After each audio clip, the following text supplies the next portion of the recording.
कहा कि अगर इसके अंदर से कुछ निकल रहा है तो भाई वो इससे छोटा है, ये थोड़ा ना अपना छोटा होगा, है ना। तो आप समझ सकते हो कि इस जगह इस इलेक्ट्रॉन की वेलोसिटी का डायरेक्शन ये है। जब ये एक सीढ़ी, दो सीढ़ी, तीन सीढ़ी, चार सीढ़ी, अब एक और दो के बीच में कोई सीढ़ी नहीं है तो मैं पैर या तो एक में रखूंगा। कंक्लूजन ये है कि एटम होता कैसे, एटम होता है एक स्फीयर टाइप का, हमें समझ में आ रहा है। इसमें समझो कि एटम में जो सेंट्रल पार्ट होता है वहां न्यूक्लियस उस ऑर्बिट में रिवॉल्व करते समय वो अपनी एनर्जी को इमिट आउट नहीं करेगा, ये इनका कंक्लूजन था। तो इन्होंने ये कहा एनर्जी ऑफ और सारा पॉजिटिव, और उस न्यूक्लियस में कुछ पार्टिकल्स रहते हैं जिनको उन्होंने कहा कि उनका नेचर पॉजिटिव होता है, तो वो जो न्यूक्लियस मिलकर बना है पॉजिटिव। अब अगली बात, ये 23 रिप्रेजेंट कर रहा है मास नंबर को। मास नंबर प्रोवाइड करते हैं सेंटर में बैठे हुए प्रोटॉन और न्यूट्रॉन्स के नंबर। तो hello students, how are you all? जय टू ऑल ऑफ यू बच्चों। आज हम आपका जो क्लास 9th की साइंस की बुक एक्सप्लोरेशन है उसका चैप्टर नंबर 8 जो आपका जर्नी इनसाइड एन एटम या जर्नी इनसाइड द एटम वाला चैप्टर है, इसे आज हम पढ़ने जा रहे हैं। ऑलरेडी हमने इसका वन शॉट कवर किया है जिसमें मैंने एक एक बात को आपको समझाया जो आपकी बुक में दी है और जो नहीं दी है लेकिन समझनी चाहिए वो भी मैंने डिस्कस की है। मैं आपको डिस्क्रिप्शन में उसका लिंक दे दूंगा, आप जाकर के देख सकते हैं। कंप्लीट चैप्टर है, 3 घंटे उसमें लगे थे।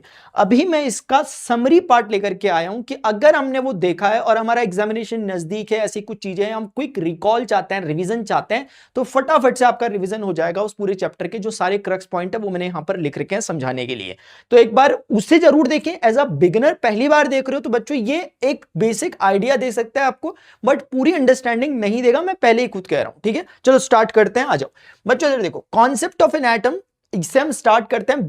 बेसिकली क्या हुआ कि हमारे जो हमारी इंडियन फिलॉसफी में पहले जो 6 दर्शन अभी भी होते हैं उसमें एक वैशेषिक दर्शन था जिसे मुनि कर्णाद ने जिसके बारे में लिखा हुआ है। तो उनके बारे में कहा जाता था कि उन्होंने पहली बार इस परमाणु का उल्लेख किया था, परम अणु यानी एब्सोल्यूट एटम, एब्सोल्यूट मॉलिक्यूल का, उनके शब्दों में। तो वो बातें वहां पर थी। उसके बाद अगर हम आज मॉडर्न फिजिक्स की बात करें, जब आज हम पढ़ रहे हैं, जो हम पढ़ाई कर रहे हैं आधुनिक विज्ञान के आधुनिक समय की बात करें, तो उसमें कॉन्सेप्ट ऑफ एन एटम को पहली बार डाल्टन के द्वारा दिया गया। डाल्टन ने जो एटम की अपनी एटॉमिक थ्योरी दी उसमें उन्होंने एटम नाम जो दिया गया वो अटोमिया से मिलकर बना है। यही इसकी डेफिनेशन को डिस्क्राइब कर देता है, यही डाल्टन मॉडल को समझा देता है। अटोमिया का मतलब है which can not be further divisible, यानी जिसे आगे और ना तोड़ा जा सके। यानी उन्होंने कहा किसी भी मैटर की जो अल्टीमेट फॉर्म होती है, जिसे तोड़ते तोड़ते आप देखोगे तो अल्टीमेटली जिसके बाद फर्दर वो नहीं टूट सकता, उसकी सीमा आ जाती है, उसकी लिमिटेशन आ जाती है, उसको उन्होंने नाम दिया बच्चों एटम, यानी अटोमिया। तो ये हुआ अटोमिया, जो फर्दर कैन नॉट बी क्या अनडिविजिबल है, which further can not be divided. और इसी को एटम को हमने कहा, यानी कि एटम को उन्होंने कहा अल्टीमेट पार्टिकल, इससे छोटा कुछ नहीं हो सकता, ये कहा था किन्होंने, डाल्टन ने। लेकिन due to some after some experiment, मैंने आपको डिटेल डिस्कशन में बताया, हम टू द पॉइंट आ रहे हैं सीधे, कि बाद में पता चला कि भाई ऐसा नहीं है कि एटम फर्दर डिवाइडेड नहीं है, यानी ऐसा नहीं है कि एटम सबसे छोटा होता है। एटम भी कुछ लोगों से मिलकर के बना होता है, कुछ पार्टिकल्स, कुछ एनर्जीज वगैरह होती हैं, वो क्या होती हैं उसको डिस्क्राइब करने के लिए जे थॉमसन ने एक एक्सपेरिमेंट किया था। उनका एक्सपेरिमेंट जो था बच्चों, उसको हम कहते हैं कैथोड रे ट्यूब एक्सपेरिमेंट, यानी CRT कहते हैं शॉर्ट में। ऑल्दो ये इलेक्ट्रॉन को ढूंढने के लिए नहीं किया जा रहा था, बट इससे इलेक्ट्रॉन के बारे में पता चला कि इलेक्ट्रॉन जैसी कुछ चीज होती है। अब क्या होती है हल्का सा समझ लो। इन्होंने कुल मिलाकर के अपने इस एक्सपेरिमेंट का सेटअप वगैरह सब हमने पहले देखा हुआ है। अभी मैं जस्ट ये चैप्टर पढ़ने से पहले ना अपने कमेंट देख के आ रहा था पिछले के, तो एक बच्चे का कमेंट मैंने पढ़ा, वो लिख रहा है सर क्या सिर्फ एक टॉपिक 30 मिनट में? ऐसा अभी अभी पता नहीं बच्चा देख रहा होगा कि देख रहा होगा कि इसमें पूरा चैप्टर भी खत्म हो गया।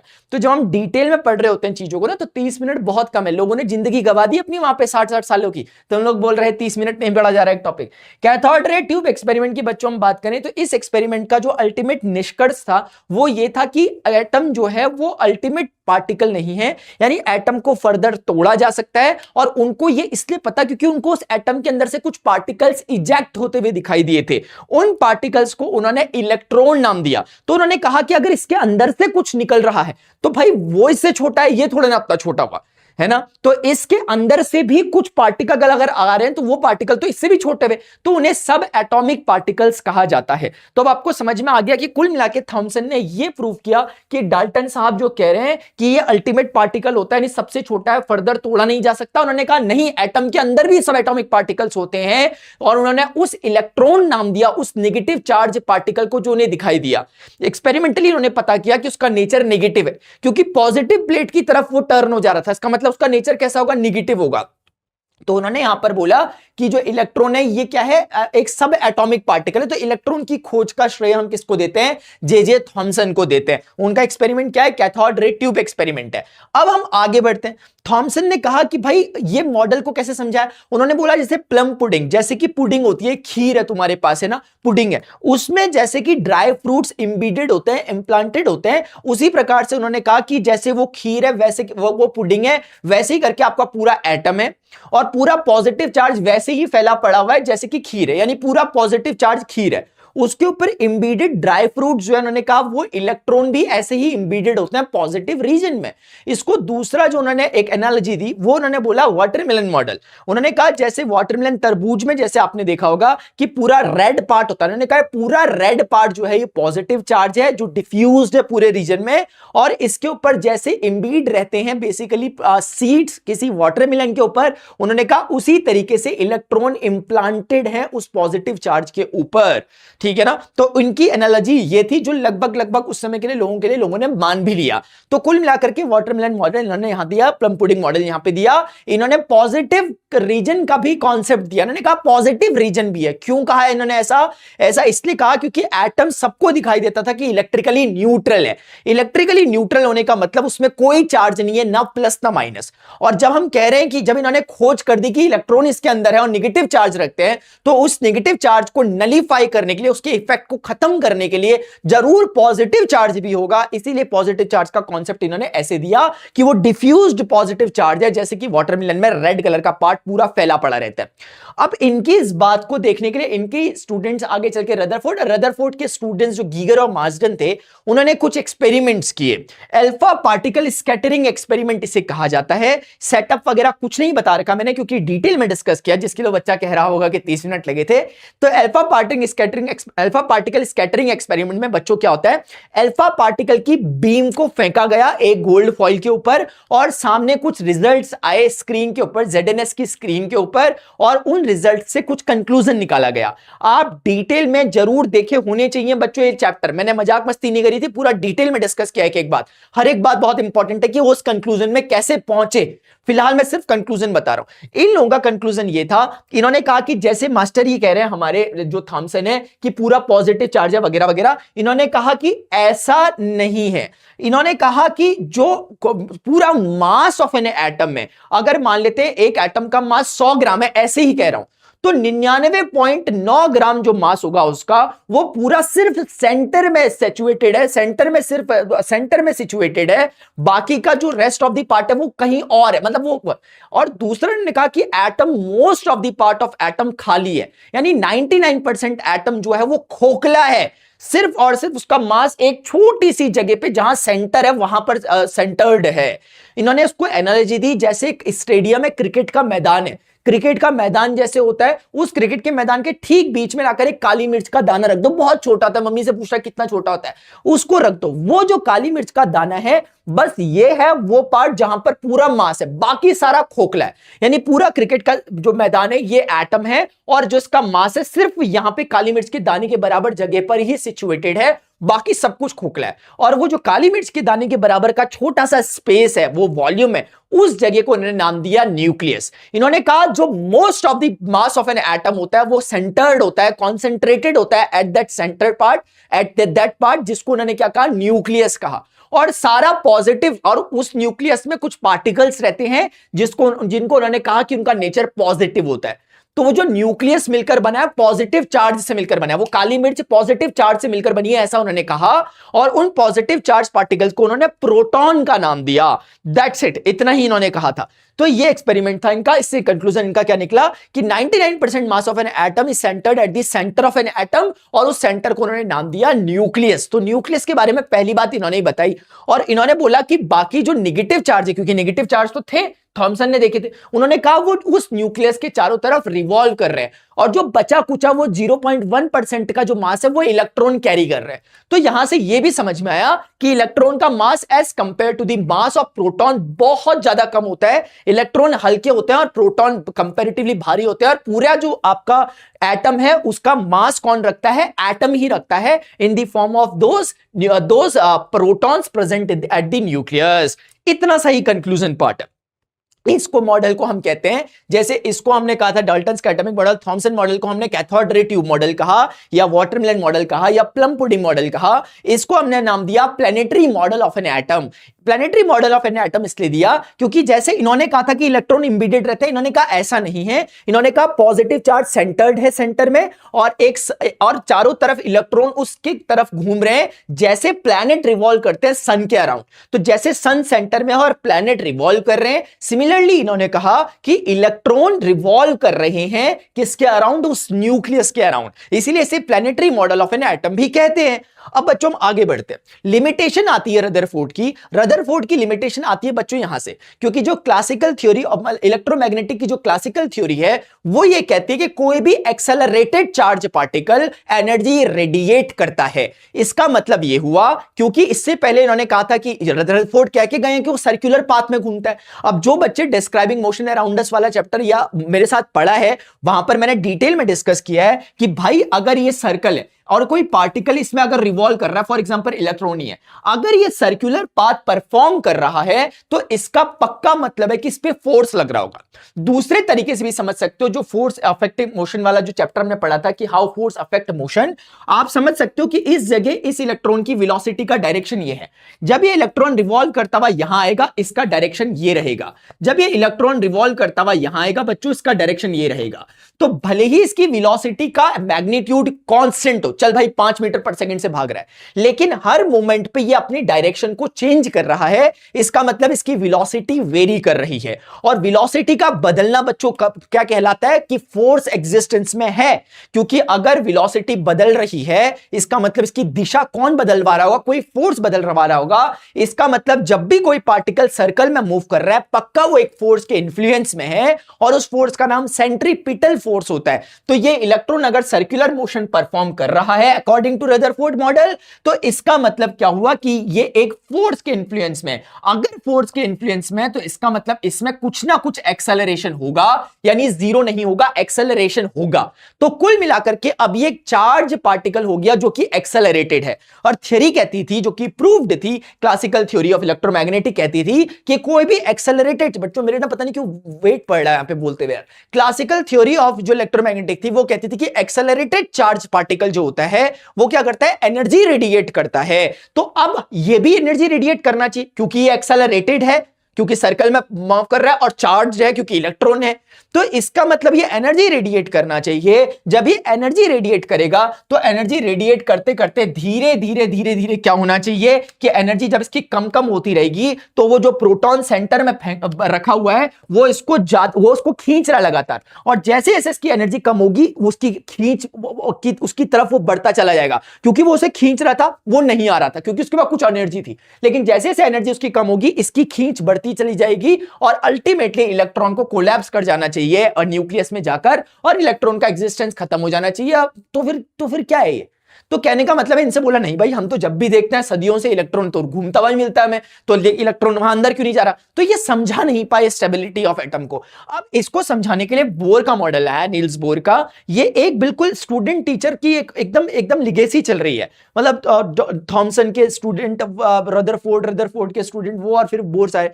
तो बच्चों अब क्या हो रहा है, बोर ने कहा सर मैं एक मॉडल दूंगा। बोर ने अपने कुछ पॉस्टुलेट्स थी जो मैंने आपके सामने यहां पर लिख दी, और एक याद मत करना, लिटरली मैंने अपने मन से जो मुझे समझ में आती है वो लिखी, अपने मन से नहीं लिख दी, बोर की लिखी है। बट ऐसा नहीं है कि सीक्वेंस याद रखो, ये याद रखो, वो याद रखो, ठीक है, ऐसे करके। तो बच्चों इसमें क्या होता है, बोर ने कहा कि इलेक्ट्रॉन घूमते हैं न्यूक्लियस के चारों तरफ, रदरफोर्ड ने कहा बिल्कुल सही कहा, लेकिन उन्होंने कहा कि वो एक फिक्स्ड ऑर्बिट्स में ही घूम सकते हैं, फिक्स्ड जगह पर ही घूम सकते हैं। ऐसा नहीं कि इलेक्ट्रॉन रैंडमली कहीं पे भी घूम जाएगा। जैसे मैं किसी उसमें सीढ़ियां चढ़ता हूं, तो 1 सीढ़ी, 2 सीढ़ी, 3 सीढ़ी, 4 सीढ़ी। अब 1 और 2 के बीच में कोई सीढ़ी नहीं है, तो मैं पैर या तो 1 में रखूंगा, या 2 में रखूंगा, या 3 में रखूंगा। ऐसे ही इन्होंने कहा कि इलेक्ट्रॉन या तो एक पहले सर्किल में, दूसरे ऑर्बिट में, तीसरे ऑर्बिट में, चौथे ऑर्बिट में ही रह सकता है, बीच में कोई जगह नहीं है उनके, डिस्क्रीट तरीके से वो रह सकता है। तो इन्होंने कहा इलेक्ट्रॉन रिवॉल्व जो करते हैं वो हमेशा एक फिक्स्ड ऑर्बिट में करते हैं, और इलेक्ट्रॉन ओरिजिनली जिस ऑर्बिट में रिवॉल्व कर रहा होता है उसे हम स्टेशनरी स्टेट, या उसका ग्राउंड स्टेट, या फिर उसे शेल कहते हैं, मतलब स्टेशनरी स्टेट ऑर्बिट, या फिर शेल कहते हैं, या ग्राउंड स्टेट कहते हैं।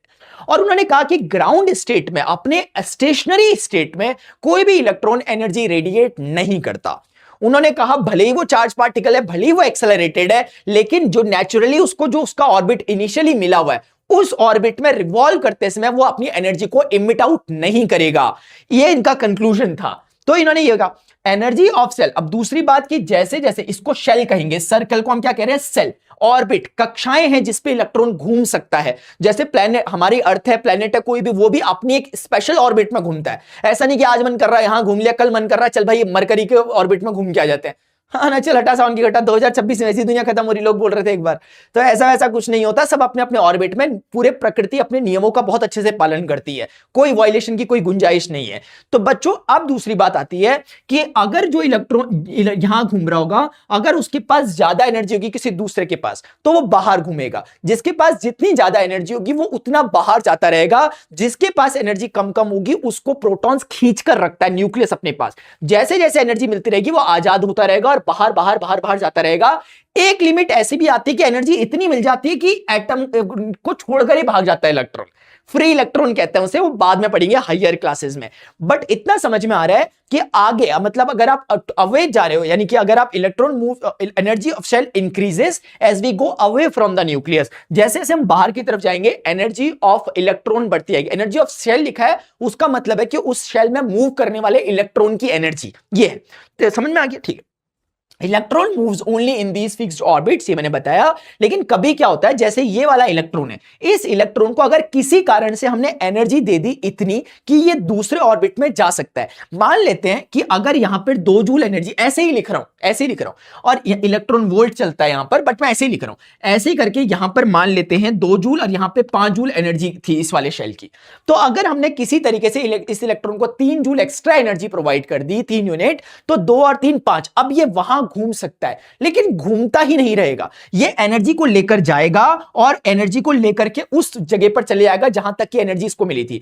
फिर 10⁻⁹ सेकंड के बहुत छोटे इंटरवल ऑफ टाइम के लिए, जो कि 1 सेकंड से पता नहीं करोड़ों अरबों गुना छोटा है, इतने सेकंड तक रुकता है और ठक ठक एनर्जी रेडिएट करता हुआ वापस अपने ओरिजिनल स्टेट में आ जाता है। जैसे इस पेन को मैं ऊपर फेंकता हूं, तो ऊपर फेंकता हूं तो जाता तो है ना ऊपर, क्योंकि एनर्जी मिली है, लेकिन तुरंत नीचे भी आ जाता है जब एनर्जी खत्म होती है। वैसे ही कर करके इलेक्ट्रॉन को जब हम एनर्जी देते हैं, वो एनर्जी एब्सॉर्ब कर करके जितनी एनर्जी के लायक ऑर्बिट मिला वहां जाता है और वहां रुक करके फटाफट से अपनी एनर्जी को रेडिएट करता हुआ वापस नीचे आ जाता है और आपको इमिशन स्पेक्ट्रा देखने को मिलते हैं। ये प्रैक्टिकली देखने को मिलते हैं, उसके बारे में डिस्कशन नहीं कर रखा आपकी बुक में, तो हमें ज्यादा टेंशन लेने की भी नहीं है। यार ये क्या हुआ है, किसने किया यार?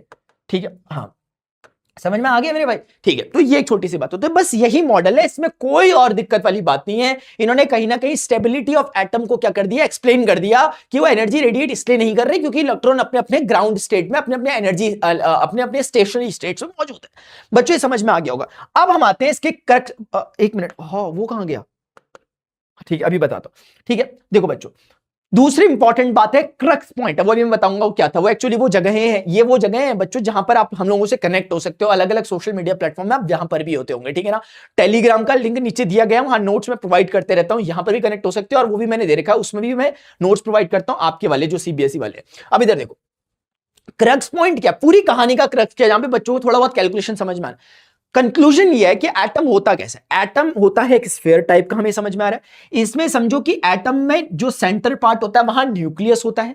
न्यूक्लियस में रदरफोर्ड ने कहा था प्रोटॉन होता है, लेकिन प्रोटॉन के अलावा कुछ और भी होता है, डिटेल में डिस्कस किया हुआ है मैंने, अभी मैं समझा रहा हूं, उन्हें कहते हैं न्यूट्रॉन्स। न्यूट्रॉन्स की खास बात क्या होती है कि न्यूट्रॉन के पास मास तो है कुछ ना कुछ अच्छा खासा, मतलब equivalent to the mass of proton है, लेकिन वो चार्ज लेस होता है। कैसा होता है? चार्जलेस होता है। तो कहने का मतलब बच्चों ये हुआ कि सेंटर में जो मास कॉन्स्टिट्यूटिंग पार्टिकल्स हैं वो ना केवल प्रोटॉन्स बल्कि न्यूट्रॉन्स भी हैं। तो कुछ नंबर ऑफ प्रोटॉन्स और कुछ नंबर ऑफ न्यूट्रॉन्स बैठते हैं यहां पर सेंटर में और मास बनाते हैं एटम का, यानी एटम का मास वहीं से आता है। रिवॉल्विंग इलेक्ट्रॉन्स का मास बहुत ज्यादा कम होता है, मतलब काफी ज्यादा कम होता है as compare to the mass of proton, जो कि निग्लेजेबल होता है। आप मेरी बात समझ पा रहे हो? लगभग 1000 गुना कम होता है। तो ये बात होती है, प्रोटॉन के पास पॉजिटिव चार्ज, न्यूट्रॉन्स कैसे होते हैं, चार्जलेस। बस अब हमें समझना ये है कि कैसे कैसे निकालते हैं, कितने प्रोटॉन कितने इलेक्ट्रॉन है। पीरियोडिक टेबल होती है आपकी क्लास में, आप 10th 9th में पढ़ते हो, तो आपको कम से कम 20 तक एटॉमिक नंबर्स अगर याद हैं तो वो बहुत बढ़िया होगा। याद कर लो, टाइम रहते रहते, कोई बड़ी बात नहीं होती है, याद हो जाते हैं समय के साथ साथ। पीरियोडिक टेबल सिर्फ 20 तक याद कर लो, उससे आपको अंडरस्टैंडिंग मिलेगी। रट लो उसे, लेकिन उससे आपको अच्छी खासी आपको चीजें समझ में आ जाएंगी। बहुत बड़ी बात नहीं है उसे रटने के लिए, ठीक है ना, रट सकते हो। तो अगर आपके पास वो पीरियोडिक टेबल है तो उसकी हेल्प से हम बहुत कुछ अच्छे अच्छे काम कर सकते हैं। समझाता हूं।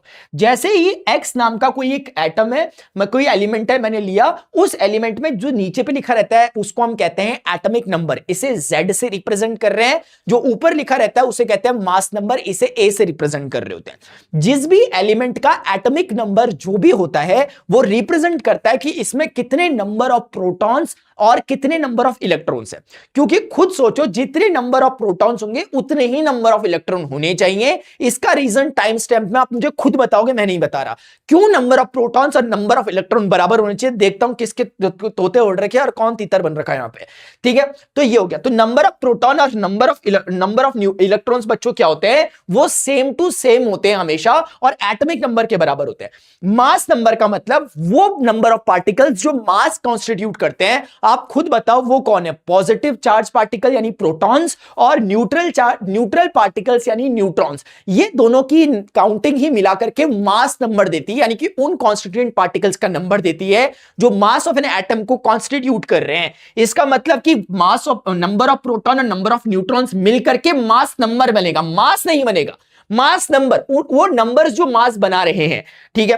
तो अब ये समझ में आ गया। एग्जांपल के लिए जैसे Na सोडियम होता है, इसका एटॉमिक नंबर पीरियोडिक टेबल में 11 होता है, तो सोडियम का एटॉमिक नंबर 11 है। इससे ये जानकारी मिलती है कि इसमें 11 प्रोटॉन्स है, और अगर इसमें प्रोटॉन 11 है तो इलेक्ट्रॉन्स भी 11 ही होंगे, सो दैट कि एटम आपका इलेक्ट्रिकली न्यूट्रल बना रहे, क्योंकि जितना पॉजिटिव उतना ही नेगेटिव होना चाहिए।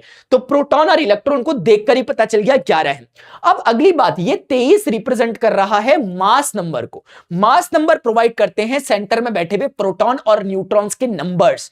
अब प्रोटॉन्स के नंबर ऑलरेडी हमें पता चल गया है 11 हैं, तो न्यूट्रॉन्स के नंबर निकालने के लिए 23 में से 11 को घटा देंगे, 12 आ जाएगा। तो नंबर ऑफ न्यूट्रॉन्स भी हमें निकल गया। तो सिर्फ किसी भी एटम के एटॉमिक नंबर और मास नंबर अगर हमें पता है तो हम उस एटम के बारे में बहुत बढ़िया बढ़िया जानकारियां पता कर सकते हैं। अगर मैं आपसे पूछता हूं कि जैसे ये फॉर एग्जांपल मैंने ऐसे ही लिखा, ऐसे ही लिख दिया मैंने ऐसे ही, तो आप मुझे बताओ ये कुछ एलिमेंट है, मान लेते हैं इसका नाम एल्यूमिनियम है। आप मुझे बताओगे टाइम स्टैम्प के साथ इसके पास कितने नंबर ऑफ प्रोटॉन, कितने नंबर ऑफ इलेक्ट्रॉन, कितने नंबर ऑफ न्यूट्रॉन्स होने वाले हैं। तो आप ऐसा मत वो करना, इसको ना ऐसा लिख देता हूं मैं, समझ में आ रही बात। तो ये ऐसे ही मैंने रफली लिख दिया, आप मुझे बताओगे टाइम स्टैम्प के साथ। तो बच्चों यही इसकी समरी थी, ये मैंने पूरा समराइज कर दिया। मैं खुद कह रहा हूं ये पढ़ाने के बावजूद भी कि ये सफिशिएंट नहीं है। एक बेसिक आइडिया दे देता है, एग्जामिनेशन में आपकी हेल्प कर देता है, बट स्टिल एक कुछ चीजें हैं जो बीच में फिलर्स होते हैं, जो एक स्टोरी को स्मूथ करते हैं, जिसके आधार पे मैं बोल पा रहा हूं, वो कवर होता है। मैंने 3 घंटे लिए हैं बच्चों इसको पढ़ाने में, तो वो भी मैं ही था, ये भी मैं ही हूं। तो अपनी अपनी तरह की चीजें होती हैं, ये अपने आप में इसकी अपने प्रोस कॉन्स है, उसके तो कोई कॉन्स नहीं है, उसके प्रोज ही प्रोज है। कॉन्स यही होता है कि टाइम लग रहा, भाई अब टाइम ही नहीं लगा सकते तो क्या लगा, चल नाटा आसान की घटा। तो बच्चों ये चीजें, ठीक है। आई होप आपको इस एक्टर समझ में आया होगा। अगर आपको समरी पसंद आई, ऐसे ही मैंने सेल्स का, टिश्यूज का, सबकी समरी दी है। आपको अब नेक्स्ट चैप्टर कौन सा चाहिए वो बताना, क्योंकि आपने इसके लिए कहा था। ऐसे ही मैं उसे समराइज करूंगा शॉर्ट में, लेकिन बात यही है कि डिटेल सेशन आपने जरूर देखा होना चाहिए। अगर आपको सेशन इंफॉर्मेटिव लगा, यार मुझे बोलना नहीं चाहिए वैसे तो, आपको खुद ही कर देना चाहिए था वीडियो को लाइक और नीचे कमेंट करके बताना चाहिए कि मास्टर अच्छा समझ में आया। तुम लोग करते हो तभी जाकर के मैं नीचे कमेंट में लिखते हो अच्छी अच्छी बातें, तभी जाकर के मुझे मोटिवेशन मिलता है इन चीजों के लिए। अभी बाकी हमारा मैथ्स में, साइंस में, physics, chemistry, biology, Hindi, English, सारे सब्जेक्ट की क्लासेस चल रही होती है, उन्हें देखा करो, लाइव में आया करो। अभी के लिए बच्चों इतना ही, मिलते हैं नेक्स्ट सेशन में। Till then good bye, see you, take care, Jai Hind, bye bye, love you all.